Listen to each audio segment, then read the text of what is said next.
नमस्कार, मैं डॉक्टर बसंत कुमार हूँ। जैसा कि हम लोगों की बात हुई थी, रोज़मर्रा में आने वाली स्वास्थ्य समस्याओं और उसके चिकित्सा के बारे में बात करेंगे। पेट संबंधी गड़बड़ी जैसे कि दस्त, कब्जियत, अपच, गैस इत्यादि पेट संबंधी समस्याएं हैं जो हम लोग के दैनिक जीवन में आते रहती हैं। इस पर सब पर हम लोग अलग अलग बात करेंगे। सबसे पहले दस्त पर हम लोग चर्चा करेंगे। दस्त 4-5 बार, दिन भर में 4-5 बार से अधिक बार पतला पैखाना हो जाए तो उसे हम लोग दस्त बोलते हैं। इसमें सबसे अधिक पानी और इलेक्ट्रोलाइट की क्षति होती है, तो ये हमें सबसे पहले पूरी कर देनी चाहिए। उसको हम लोग पूरा करने के लिए सादा पानी या इलेक्ट्रल के घोल से फल के रस वगैरह से हम लोग इसकी क्षतिपूर्ति कर सकते हैं। जहाँ तक दवा का सवाल है, अधिकतर पेट की गड़बड़ी अगर 1-2 दिन से माने 1-2 दिन से अधिक चले तब उसको उसकी दवा की ज़रूरत है। दवा मतलब डॉक्टरी दवा की, उसे डॉक्टर से दिखला लेने की ज़रूरत है। ORS किस वर्ष के उम्र में कितनी दी जानी चाहिए, इस पर हम लोग एक अलग वीडियो में बात करेंगे। दवा जो डॉक्टरी दवा जो पेट की क्षति को रोकता है, पेट से पानी की क्षति को रोकता है, उसमें लोपरामाइड, रेसेकेडिट्रिल इत्यादि दवाएं हैं जो कि इसमें काम करती हैं। लोपरामाइड 9 वर्ष से कम उम्र के बच्चों में नहीं दी जा सकती है। रेसेकेडिट्रिल छोटे बच्चों में भी दी जा सकती है। इसके अलावा बुखार युक्त या पैखाना में खून आ रहा हो और बुखार भी हो तो उस समय लोपरामाइड देना अच्छा नहीं रहता है, उसमें रेसेकेडिट्रिल ही देना चाहिए। इन दोनों के साथ अगर इन्फेक्शन की वजह से ये बुखार है तो एंटीबायोटिक और मेट्रोनिडाजोल हम लोग दे सकते हैं। ये सभी दवाएं फ़ायदा करती हैं।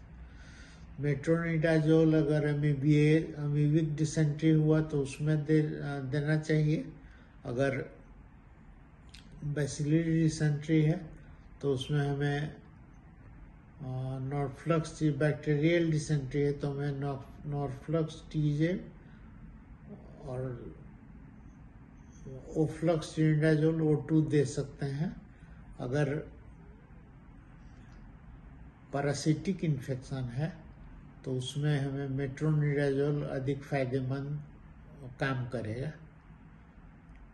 जैसा कि आप लोगों को मालूम है, किसी आदमी को किसी दवा से रिएक्शन भी होता है, तो इस बात का हमें ध्यान रखना होगा।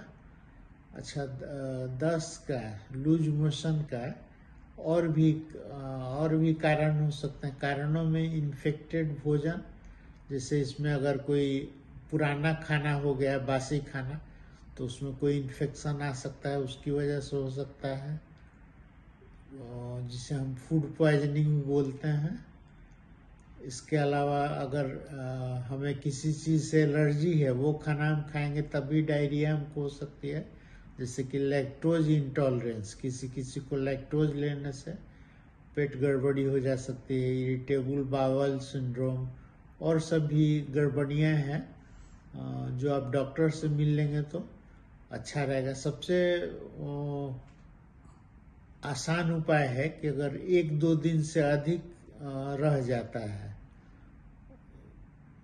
दस्त, तो आपको डॉक्टर से, किसी स्वास्थ्य प्रदाता से मिल लेना अच्छा रहता है।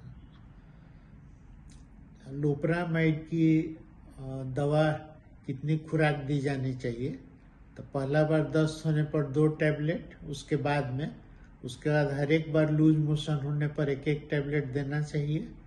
8 टैबलेट से अधिक एक दिन में नहीं देना चाहिए।